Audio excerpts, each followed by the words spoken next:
Olá, sejam muito bem-vindos! Hoje a gente vai mergulhar no discurso narrativo. Pensa nele como uma caixa de ferramentas que os escritores têm para nos fazer ouvir os personagens, sentir exatamente o que eles sentem e, às vezes, o que é mais incrível, invadir a mente deles. Já pararam para pensar nisso? Como é que, lendo um livro, às vezes, a gente tem aquela sensação nítida de estar ouvindo o pensamento mais cru de um personagem? É quase como se fosse uma telepatia literária, sabe?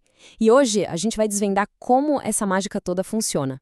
Pra gente começar, olha só esse pequeno quebra-cabeça. Nessa frase do Chico Buarque, o narrador tá ali descrevendo uma cena, mas, de repente, do nada, um pensamento super incerto do personagem simplesmente brota no meio da narração. Repara bem, não tem aspas, não tem um ele pensou que, a dúvida do personagem só aparece. Como é que pode um negócio desse? Então, para resolver esse mistério, primeiro a gente precisa dar um passo para trás e entender as duas formas mais básicas, mais fundamentais de apresentar a fala de um personagem. Elas são a base de toda e qualquer narrativa. Bom, a primeira ferramenta é o discurso direto. É o mais fácil de sacar. Pensa nele como se fosse o teatro dentro da literatura. O narrador basicamente abre as cortinas e deixa o personagem falar por si mesmo, com a voz dele. É direto, é autêntico, é puro drama. E aí, em seguida, a gente tem o discurso indireto. Aqui, o jogo muda. O narrador vira uma espécie de intermediário, quase um repórter. Ele nos conta o que o personagem disse, mas, atenção, com as palavras dele, do narrador. A voz do personagem aqui é filtrada. E essa comparação aqui, lado a lado, deixa tudo claríssimo. No discurso direto, a gente tem a fala exata. Eu irei. Já no indireto, o narrador adapta. Disse que iria. A perspectiva muda completamente. A gente sai da voz do personagem e entra no relato do narrador. E essa adaptação, claro, envolve umas mudancinhas gramaticais.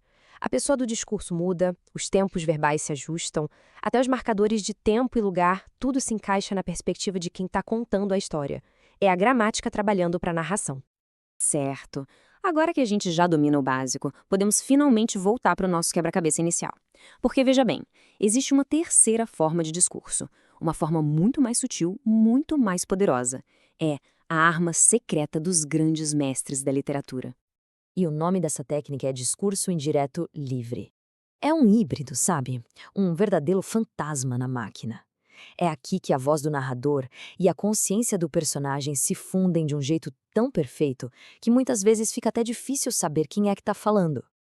As características dele são a chave do seu poder. A fala do personagem simplesmente surge, do nada. Sem aviso, sem aspas, sem travessão, sem nada. É o pensamento puro, bruto, inserido direto na corrente da narrativa. É uma fusão que parece impossível, da primeira com a terceira pessoa. Então, vamos ver na prática?